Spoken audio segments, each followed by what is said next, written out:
You can't fire the owner because Nope. he can't fire himself. Someone's head's going to roll, unfortunately, in this situation. And it's probably Stefanski and Barry. I saw on The Athletic. I don't think that's fair, by the way. It's Stefanski, that part.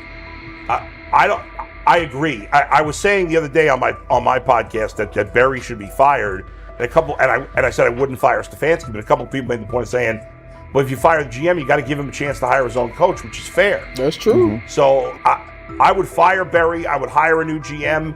If that GM thinks Kevin Stefanski's a good coach, wants to stick with him. Right. The situation in Cleveland has escalated with the NFL. Sources indicate GM Andrew Barry is prepared to move on from head coach Kevin Stefanski if he refuses to elevate Shedeur Sanders. The Browns are weighing a major quarterback change. Leadership appears to be aligning behind Sanders and pushing for immediate action. This is a high-stakes decision about control and the team's direction. I think it's unfair for me to comment in I guess, maybe on behalf of the industry. All I can say is this, the time that we spent with Shedeur, and what he's done throughout his college career is impressive. He's an impressive young man. He's a really good quarterback.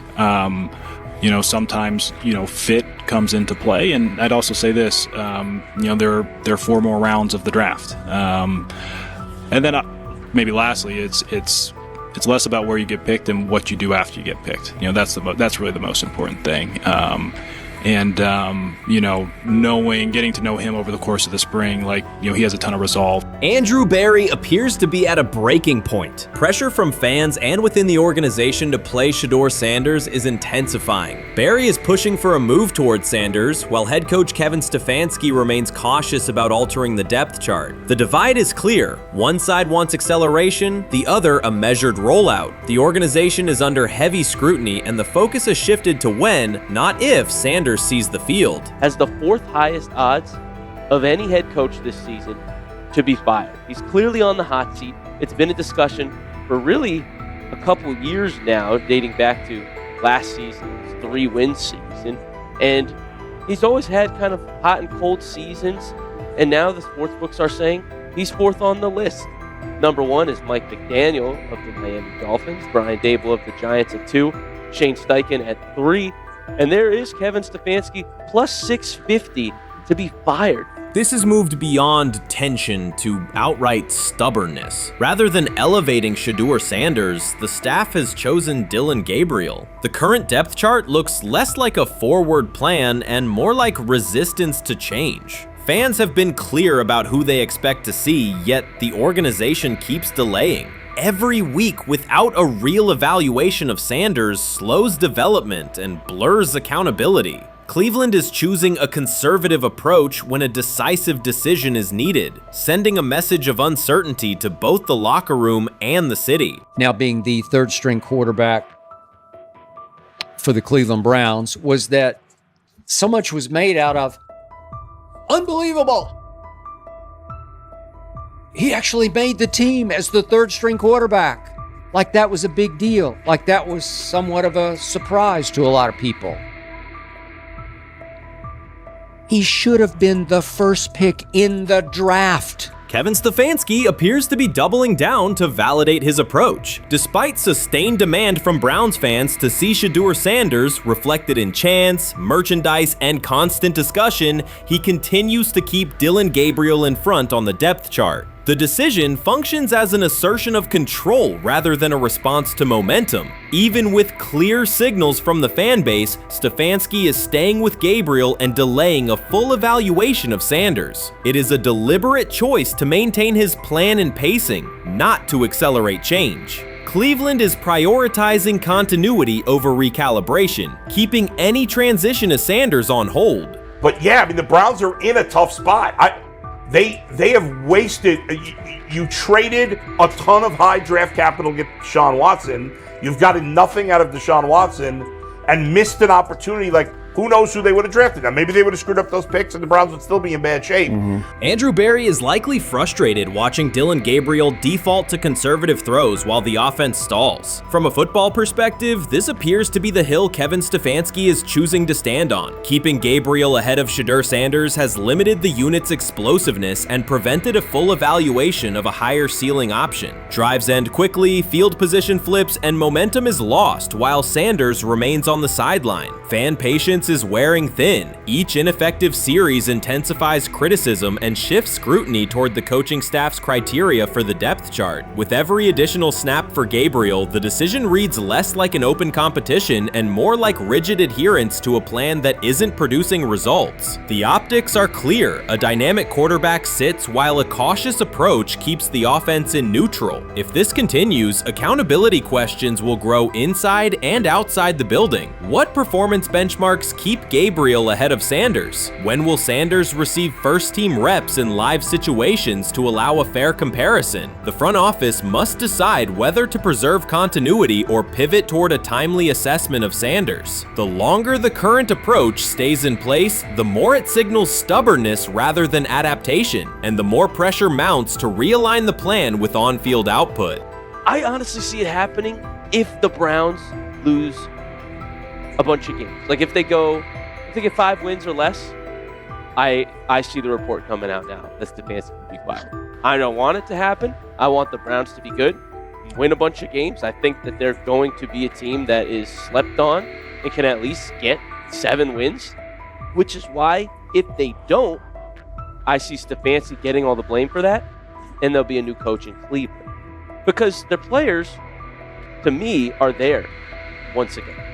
We've talked about the incredible rookie class. The approach in Cleveland lacks consistency. One week, Andrew Berry signals he wants Shedeur Sanders on the field. The next, Dillon Gabriel gets the reps and the plan stays conservative. Through it all, Kevin Stefanski shows limited urgency despite pressure on his job security. Fans are asking for an offense that can push the ball, change field position, and produce points. Instead, the unit leans on short throws and cautious sequencing. Gabriel's play keeps the ceiling low and momentum static, while a full evaluation of Sanders is postponed. The result is growing frustration and a clear disconnect between the front office, coaching staff, and expectations in the stadium.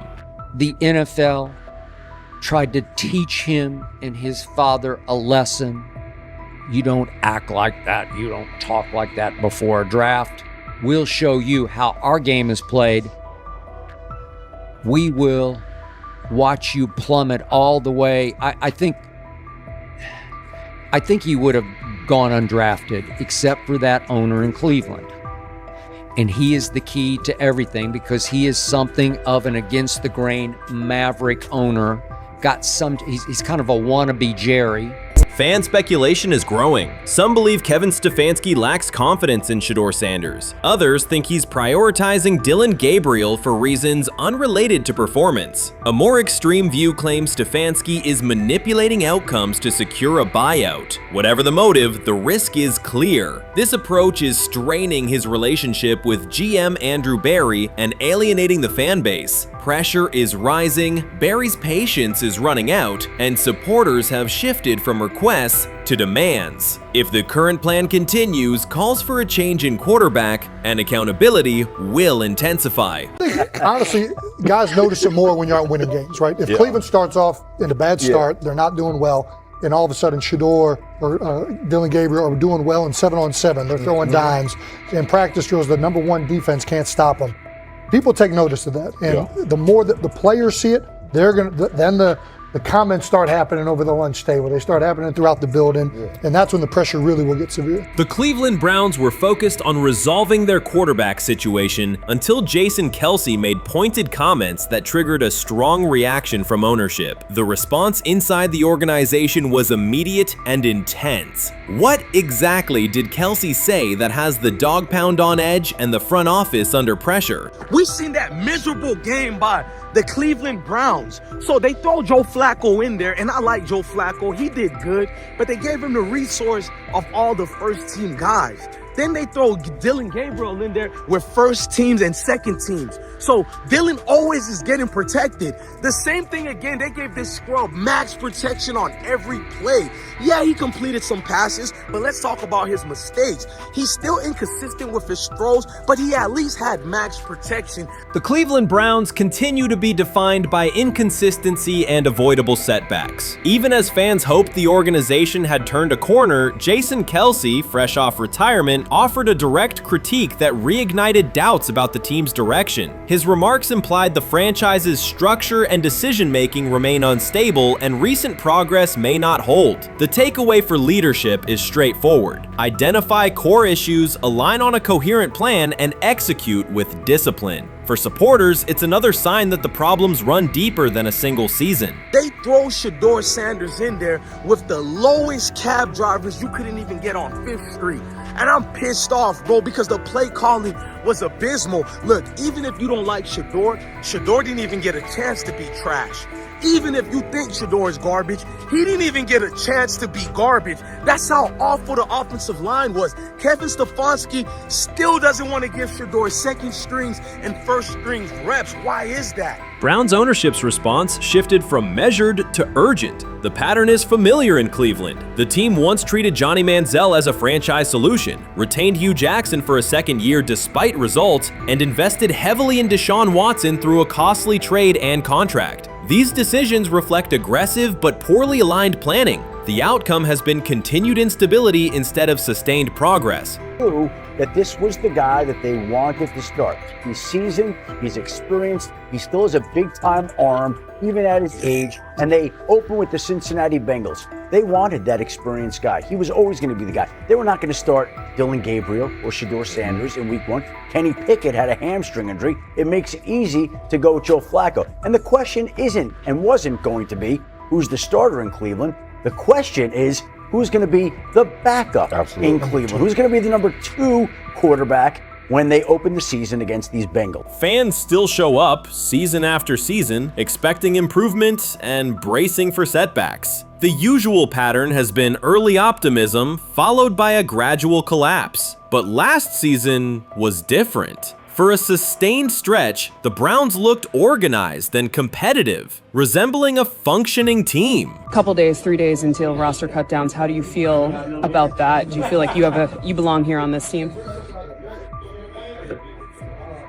Obviously, I think overall as a player, I feel like I put in the work. I feel like everything I do, I try to do it to my best, and that's all I ask for. So I feel like everybody feels like, they should be on the team, and if you ask anybody on the team, would they feel like they belong, in their own eyes. So I feel like I do, but I'm my own player, I think about myself in a high regard. The front office entered the offseason confident. Kevin Stefanski was being praised and the Dog Pound believed the team had made real progress. Then Jason Kelce delivered a pointed assessment that cut through the optimism. Fresh into retirement, the former Eagles All-Pro and Super Bowl champion said Cleveland still looks like a team patching over issues rather than building a durable contender. Kelce's view was direct. The Browns' structure is fragile, and the roster is too dependent on perfect health at quarterback. He argued the team is one injury away from losing continuity and sliding backward. Because Kelce has operated inside a stable, championship-level organization, his comments carried weight with players, media, and fans. The reaction was immediate. People took his critique seriously, not as outside noise, but as an informed evaluation of how a successful team should be built. Ownership also felt the impact. Jimmy Haslam's response shifted to urgency, a sign that leadership recognizes the stakes. The criticism arrives in the context of prior high-risk decisions, especially the fully guaranteed $230 million commitment tied to Deshaun Watson. Watson has missed time and shown inconsistency when available, and the contract has constrained flexibility. Kelce's remarks highlight why depth, alignment between the front office and coaching staff, and a clear contingency plan at quarterback are non-negotiable. The takeaway is straightforward. Cleveland must convert last season's progress into a stable framework, protect the quarterback, deepen critical positions, and establish a plan that survives injuries and short-term setbacks. Without that, the games that fueled optimism will remain temporary. If you're a betting man, who do you think starts for the Browns at quarterback? Okay, this is the situation. Kenny Pickett, they actually traded for him. Joe Flacco, no one's bringing Joe Flacco in the building thinking Joe Flacco's going to be the starter. If Joe Flacco is your starter, You got a problem. you have a huge problem. And if they were saying Shedeur was the starter as the 5th rounder, you got a real problem too, because he passed over all these guys in these reps in the offseason in shorts, in bikini shorts, Speedos and stuff. Like, no, that kind of stuff. So I'm not that surprised. When you put down a 3rd round pick on a quarterback, you do believe he has a certain skill set. Jason Kelce stated the obvious. Cleveland committed to a quarterback who hasn't played at an elite level in years, and Joe Flacco's playoff run didn't change the long-term outlook. Ownership appeared more upset that the criticism was public than by the substance of the critique. Many fans agreed. They've seen this pattern before. Rosters age, injuries are inevitable, and when a single contract dominates the cap, one setback at quarterback can undermine the entire season. Kelce's broader point was about structure. The Browns prioritized the high-cost, uncertain starter over depth and contingency. The late-season surge masked issues that remain: limited cap flexibility, thin depth at key positions, and an offense that lacks a credible Plan B. Fans recognize how quickly a strong defense can decline with injuries, and how an offense without redundancy stalls. The AFC North raises the stakes. Baltimore with Lamar Jackson sustains a top standard. Cincinnati with Joe Burrow returns to contention when healthy. Pittsburgh rarely slips below .500 under Mike Tomlin and wins with defense and consistency. In that environment, Cleveland can't rely on perfect health or peak form from one player. The path forward is clear. Diversify cap allocation, reinforce the offensive line and receiver depth, carry a legitimate backup plan at quarterback, and install a scheme that functions regardless of who is under center. Given what we saw yesterday with Shedeur Sanders, somebody on the Cleveland Browns is 100% getting fired, probably by the end of this year. The person who's probably going to end up getting fired is Kevin Stefanski, because I know that he didn't want Shedeur Sanders on the team. It was Andrew Berry who made that pick. You can't really go against your GM. Bad things happen in this situation. But Shedeur Sanders is not without fault for what we saw yesterday. This is the play that we saw yesterday that has the internet just exploding, where Shedeur Sanders took like a 24-yard sack.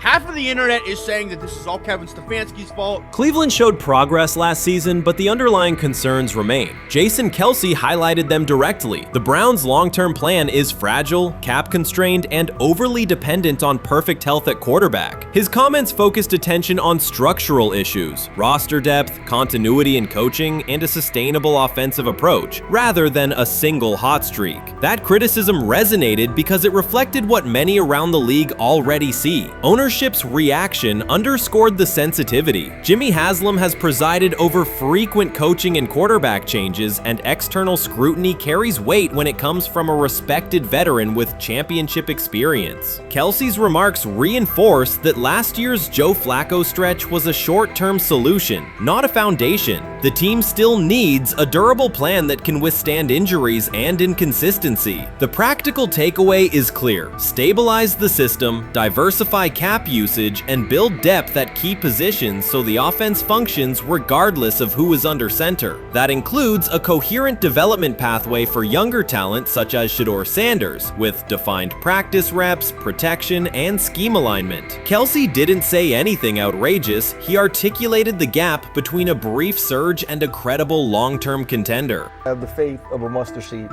Right, because this is the greatest resurrection since Jesus the Christ. Right, like at some point, Joe Flacco was thinking about getting into TV. Yeah. Right, Joe Flacco didn't have a job, and then now you not only come back and start for the Cleveland Browns late in the 2023 season, but they came back around to you. You're now the day one starter for a franchise that just 2 years ago was in the playoffs. The Browns' quarterback situation remains unsettled. Deshaun Watson was expected to be the long-term answer, but injuries and inconsistent play have prevented him from reaching an elite level. When the team turned to Joe Flacco after Watson's season deteriorated, Flacco immediately lifted the offense and produced results that highlighted the gap between expectations and reality. That a 39-year-old late addition could outperform a $230 million starter was not just a short-term surprise, it raised fundamental questions about roster construction and evaluation. Quarterback depth has been fragile, and the late-season surge masked broader structural problems. Jason Kelce's remarks made that clear. Cleveland is vulnerable if the starter is unavailable, cap flexibility is limited, and the offensive plan lacks a stable contingency. His critique drew attention to leadership and planning as much as on-field performance. Jimmy Haslam's strong reaction reflects the pressure on ownership.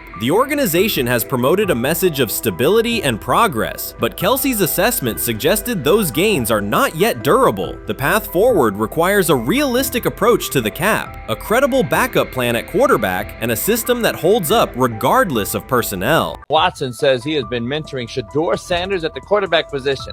The biggest failure in the NFL is now mentoring quarterbacks. The most overpaid underdeliverer at the position is now mentoring 2 rookie QBs and a Super Bowl champ. So what exactly are you mentoring him at? You have had 24 civil lawsuits that you paid off to go away. And when you play, you are as ass as those massage therapists are, apparently. Shedeur Sanders is also a show. It's all about him. It's all about anything else. If you don't see that by now, then you're just blinded. Cleveland's second most talked about player has yet to take a professional snap, and it isn't Deshaun Watson. Rookie quarterback Shedeur Sanders has already captured the locker room's attention and the fan base's enthusiasm, creating a visible shift in the team's internal dynamics. Watson, once the uncontested focal point, now shares the spotlight with a newcomer who has only practiced in shorts. The Browns are experiencing a rapid, unforeseen change in popularity within their roster. Four-man competition. It's not. It's 2 guys versus 2 guys. It's the 2 older guys to be the starter. Yeah. It's the 2 younger guys to position themselves however it may be and show little improvement every single day, right? So, of all the things I'm watching the first 5 when they break a session, the first 5 with the veterans, with the ones. Who's in there, where are they going? The ball's going to Jerry Jeudy, right? Flacco's no dummy, lasts as long as he has, right? He can really whiz it. But as we go on, I want to watch these guys because they probably just got plays installed Tuesday, and they're out there running on Wednesday. Shedeur Sanders arrived in Cleveland and immediately commanded attention. The rookie has yet to take a preseason snap, yet the energy around him inside the building and across social media eclipses what many veterans receive in an entire season. Fan enthusiasm is so strong that Deshaun Watson's jerseys are already drifting toward the clearance rack at the team store. In a matter of days, Sanders has become the roster's second most popular figure, while Watson watches his once secure QB1 status and public approval shrink by the hour. Shedeur or Deshaun? Who do you want as your quarterback next year? Honestly, Shedeur. I love Deshaun though.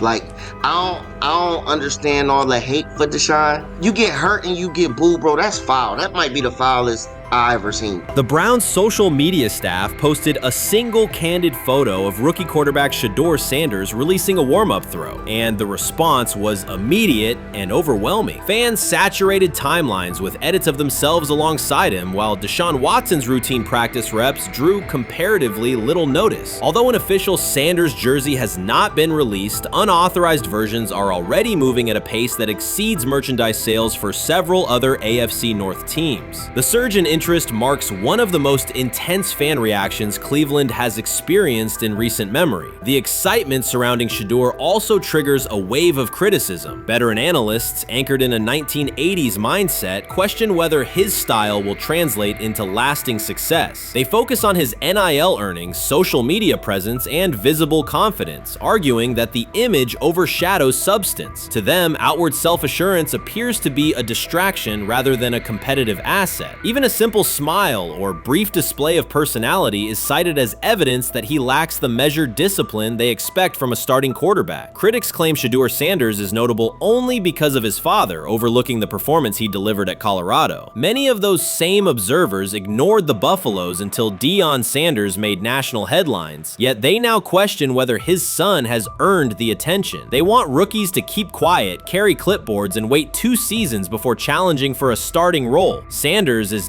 disregarding that script from the moment he arrived. His presence has already turned Cleveland's quarterback discussion into a genuine two-man competition before a single preseason snap. Deshaun Watson maintains publicly that the situation does not concern him, but it is hard to believe the pressure is not real. A fully guaranteed contract protects his paycheck, not his standing in the locker room. Sanders, meanwhile, is translating charisma and early momentum into tangible influence with teammates, coaches, and fans, reshaping expectations for who will lead the Browns on opening day. I'm a firm believer.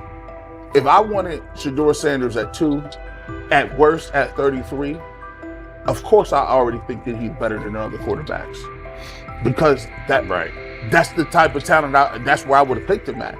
And if he was at 2 or 33, and he still had this same exact skill set, we would be talking about him starting and playing. Right. Well, there'd only be 3 quarterbacks. It'd be here, 3 quarterbacks, not 4. Yeah. But since he moved to the 5th round, that's cool. They might have to go along with it. But to me, I think if you ask who got the best tools, I'm going with Shedeur. Shedeur Sanders has not taken a single professional snap, yet discussion about him has split NFL social media into 2 camps. One side already argues he should start immediately. The other worries about what that means for veteran quarterbacks like Deshaun Watson. Reporters now line the perimeter of Browns camp, scrutinizing every inconsistency in Watson's spiral and every precise throw from Sanders during drills. Each well-placed pass is clipped, posted to TikTok, and captioned as evidence of a future QB1. Cleveland is no stranger to quarterback drama, but this situation is different. Rather than cycling through another unproven starter, the franchise is dealing with a rookie who entered with more polish, public attention, and perceived readiness than most first-year players. Fans chant Sanders' name before he has appeared in a preseason game, while the established starter works to maintain his relevance. The atmosphere is not yet a full controversy, it is a countdown. Traditional analysts insist on the importance of experience and respecting the process, yet Sanders is progressing on the timeline set by the supporters who already view him as the next leader of the offense.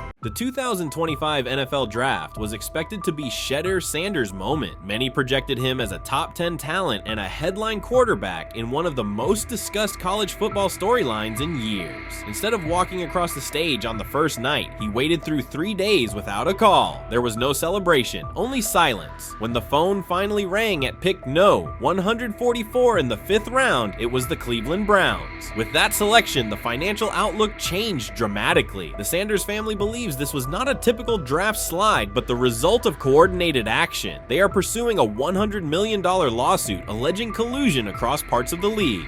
In the months before the draft, Sanders was consistently discussed among the top quarterbacks in the class. Television and digital analysts praised his poise, accuracy, leadership, and command. Scouts highlighted a 74.1% completion rate, record-setting stretches at Colorado, and his rise from an HBCU star to a national figure. Consensus expectations placed him in the 1st round or early 2nd. Draft night unfolded differently. As picks accumulated, there was little indication that his name would be called. The atmosphere at his private gathering shifted from anticipation to doubt. When the Browns selected him late on day 3, projections for his first contract dropped from an estimated range in the mid-$30 million to approximately $4.6 million, with corresponding reductions in likely endorsements and long-term positioning. According to Deion Sanders and others close to the family, this was not about performance, injury, or conduct. They argue it was coordinated. Attorneys were contacted immediately. The allegation is straightforward. Sanders' value was suppressed intentionally. The family's position is that this was a calculated decision within parts of the league, not an isolated set of evaluations. The legal claims focus on communications that, if authenticated, could be significant. Internal emails, text messages, and owner-to-owner conversations. The family's representatives contend that these materials show a deliberate effort to avoid drafting Sanders in early rounds based on perceived image concerns rather than football merit. One message reportedly under review framed the decision in branding terms. Drafting Shedeur would mean inheriting the Prime brand. The complaint asserts that this view led some teams to discourage others from selecting him unless necessary, not for film-based reasons, but to avoid perceived attention and external pressure tied to his family's profile. A related thread involves speculation about team fit and willingness to play for certain franchises. Past public comments by Deion Sanders were interpreted by some as signals of an Eli Manning scenario. The family's view is that these were strategic statements, not ultimatums. They argue that rather than engage in discussion, teams chose a passive approach, no direct rebuttal, reduced contact, and a collective reluctance to invest a premium pick. If phone records and written communications corroborate coordination, these items could become sensitive. potential exhibits. Media tone shifted as the draft neared. Coverage that had emphasized production and leadership began highlighting intangibles, interviews, and perceived coachability. Anonymous sourcing appeared in multiple outlets, with claims that Sanders skipped combine drills out of arrogance, bristled at film critique, or told one club, "Maybe I'm not the guy for you," after a tense session. A widely cited line, "Nobody wants a celebrity backup quarterback," was voiced by Colin Cowherd and circulated as shorthand for risk. The Sanders legal position is that these narratives did not arise organically, but reflected a coordinated leak pattern that undermined his market value. The family's contention is that this was primarily about control and compliance rather than football ability. They point out that Sanders did not fail a drug test, was not suspended, and did not produce poor athletic testing. His college resume included elite stretches and significant program elevation at 2 stops. The legal claim asserts that the league's power structure resisted a high-profile player aligned with a high-profile parent coach and an independent media presence. The allegation is that teams sought to avoid the perceived complexity that would come with selecting him early. The financial impact is a core component of the damages claim. Had Sanders been selected late first or early second round, projected 4-year compensation would likely have fallen between $30 to $35 million, with immediate access to higher tier endorsement opportunities and the brand leverage that accompanies a franchise quarterback designation. As a 5th round pick, the initial contract value is a fraction of that total, and associated off-field opportunities are typically narrower. The suit reportedly seeks not only lost salary, but also the broader economic value linked to draft position, sponsorships, licensing, and the visibility that accelerates an early career trajectory. The filing's scope, as described by sources close to the family, extends beyond the league office. It may involve media outlets, scouting firms, and specific executives if discovery shows coordination or materially false statements that affected value. The argument is that the draft slide harmed not only Shedeur, but also the broader Sanders brand, affecting perceptions of Deion Sanders as a recruiter, coach, and public figure. The family's view is that narrative construction around brand risk and celebrity backup produced a measurable economic and reputational loss. If a court authorizes discovery, the process would likely compel emails, internal draft notes, and message archives from teams and third-party intermediaries. Subpoenas could be served on media organizations for sourcing records related to anonymous quotes. That level of transparency would be unusual and could reveal how information flows during pre-draft periods. The legal theory moves beyond a single player's evaluation to the draft's integrity, whether owners or executives acted in concert to reduce a prospect's value for reasons unrelated to football performance. The league has not publicly addressed these specific allegations. Background comments from executives characterize the claims as overreach. The family's camp maintains they have documentation sufficient to proceed. The comparison points referenced by observers include Deflategate, Spygate, and the Colin Kaepernick grievance, not because the facts are the same, but because of the potential scope, policies, practices, and the balance of power between the league and individuals challenging its processes. Another dimension of the dispute involves how the NFL perceives Deion Sanders, Coach Prime, and the autonomy he promotes. He built a large media footprint around his programs at Jackson State and Colorado, elevated his players' profiles, and spoke openly about fit and leverage. The family contends that this visibility, combined with statements about preferred destinations, triggered resistance. The complaint frames the response as a preference for compliance and predictability over independent branding and public negotiation. The suit also addresses the pre-draft decisions that critics point to, skipping the Senior Bowl, declining full workouts at the NFL Scouting Combine, and candid interviews about team fits. The family characterizes these as strategic choices commonly made by top prospects, not evidence of entitlement. Their view is that similar decisions by other players did not produce the same narrative because those players fit more comfortably within league expectations. The risk calculus is clear. Bringing a suit of this magnitude invites professional consequences. The family acknowledges that some within the league may react negatively. Their position is that the principle at stake, transparent and fair valuation, warrants the risk. The message they intend to send is that manufactured narratives and coordinated devaluation should face scrutiny, particularly when they affect earnings, opportunity, and reputation. If the case advances, several outcomes are possible. The court could find insufficient evidence of coordination, limiting the scope to individual judgments protected as opinion. It could also find enough to proceed to broader discovery, which would have implications beyond one player, including potential changes to how teams document evaluations and how media handle anonymous sourcing close to the draft. Agents might push for reforms, including clearer guardrails around leaks and standardized prospect communication records. For now, Sanders is working within the Browns structure. He has avoided public escalation beyond confirming focus on preparation and development. The lawsuit is a separate track managed by counsel. This dual approach, professional routine on the field and legal action off it, reflects the family's strategy. They intend to contest the process they believe harmed him while meeting club expectations day to day. The core allegations remain consistent across their statements. A talented quarterback saw his draft value suppressed by coordinated behavior tied to branding concerns and public positioning rather than football merit. Media narratives amplified that shift, and the result was a substantial, quantifiable loss. The remedy sought includes compensation and a measure of accountability that could deter similar conduct. Whether the claims are ultimately proven will depend on documentation and testimony. If emails, texts, and call logs substantiate coordination, the impact could be significant, prompting policy review around pre-draft communications and media engagement. If not, the case may narrow to disputes over opinion, perception, and the gray areas of scouting. Either way, the filing signals a willingness to confront entrenched practices and to test in court how far the process extends beyond film and interviews. This situation has moved from speculation to litigation. It addresses control, image, and power in a system that influences careers and compensation. It also underscores how public narratives can shape market outcomes. Sanders' path now has two tracks: earning opportunities on the field in Cleveland and seeking redress off the field for what the family views as an avoidable and orchestrated loss. The questions at stake are larger than one draft slot. They touch on how the league values independence, how information is weaponized, and what recourse exists when a player believes the evaluation moved from football to optics. The answers will emerge through practice reps and, potentially, through discovery and a courtroom record. They have never loathed college football itself. They have resisted the people determined to reshape it.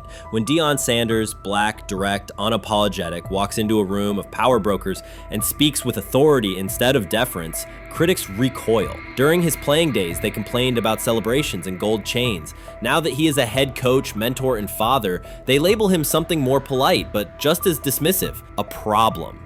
At Big 12 Media Days, Sanders addressed the accelerating chaos of the name, image, likeness market. He said college football needs a salary cap, not to hobble players, but to impose order on a system that showers unproven freshmen with seven-figure promises while the rest of a roster hunts for scraps. He called the situation unsustainable. Within hours, ESPN commentator Paul Feinbaum branded him a hypocrite, arguing that Sanders profited from NIL at Jackson State and now wants rules only because his most marketable athletes have moved on. The accusation spread quickly because it fit a comfortable storyline. Outspoken black coach gains from change, then protests when the advantage disappears. That framing ignores context. Sanders never criticized players earning money. At Jackson State, he urged corporate sponsors to partner with athletes who had been invisible to major brands for decades. What he wants now is stability, standardized guidelines, basic financial literacy, and roster balance that prevents locker rooms from fracturing over uneven payouts. When other coaches, Nick Saban, Dabo Swinney, Lane Kiffin, voiced similar concerns, they were praised for foresight. When Sanders spoke, the tone shifted to suspicion. The difference is not the message, it is the messenger.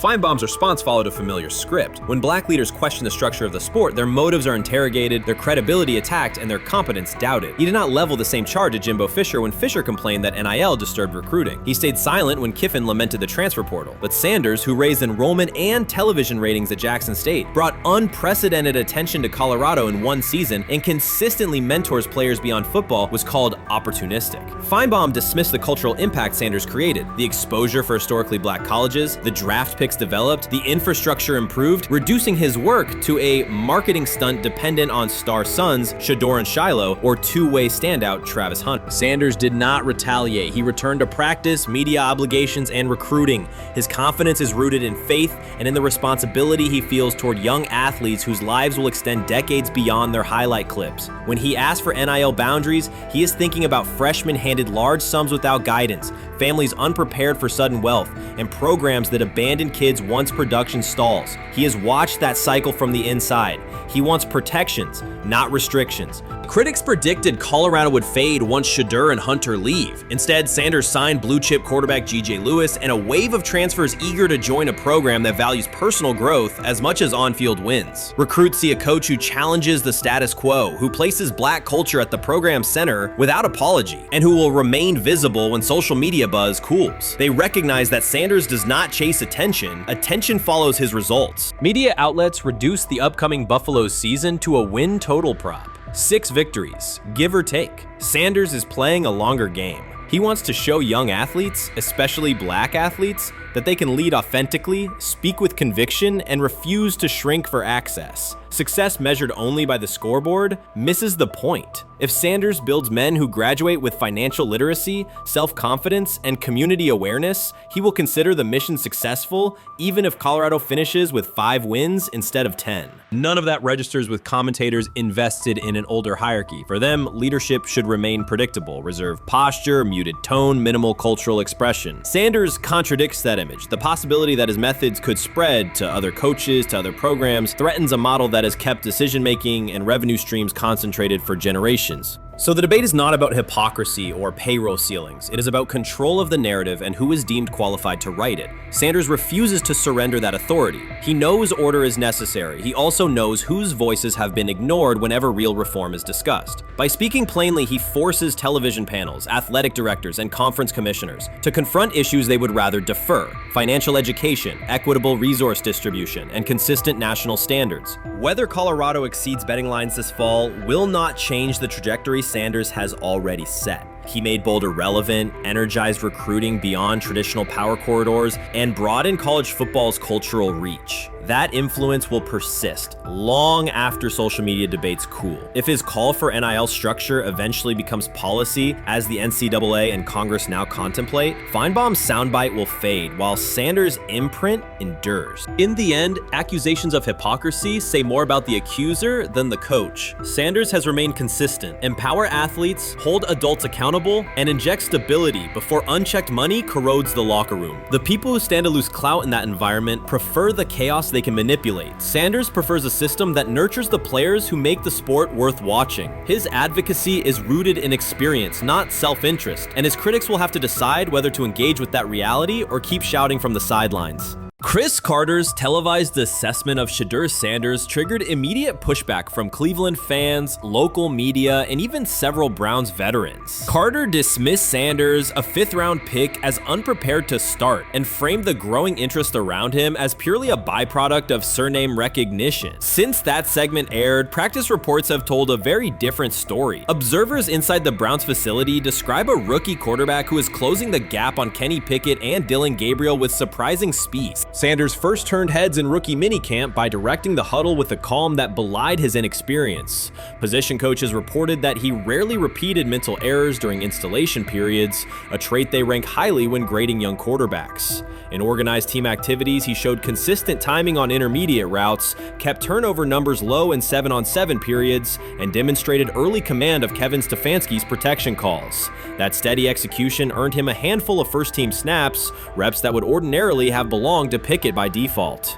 By mandatory minicamp, the rotation had shifted again. Practice notes from beat reporters detail the rise in Sanders' workload each day. Red zone series against the starting defense, 2-minute drills, and full field scrimmage possessions in which he checked out of called plays when fronts dictated it. Mary Kay Cabot, initially skeptical Sanders would challenge for game day snaps in 2025, wrote after consecutive sessions in mid-June that his footwork, release speed, and pocket management had, quote, meaningfully tightened since rookie camp. Her tone marked a clear departure from early spring projections that labeled Sanders a long-term developmental project. The broader quarterback context in Cleveland magnifies that progress. Deshaun Watson's availability and form remain uncertain after 2 injury-interrupted seasons, while Pickett's transition from Pittsburgh has been uneven. Dillon Gabriel's arm strength is evident, but coaches continue to stress hesitation in his full-field reads.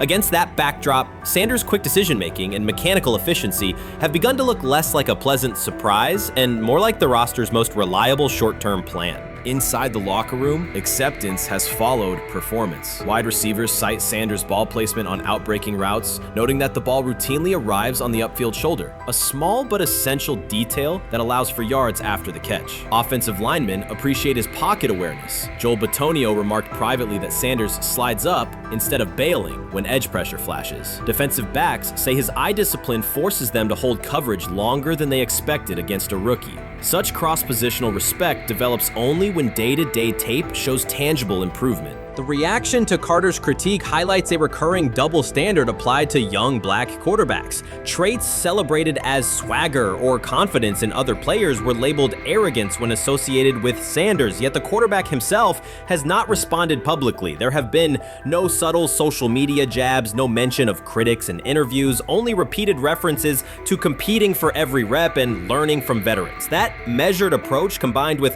hard evidence from practice, has softened earlier doubts among coaches who prioritize demeanor as much as arm talent.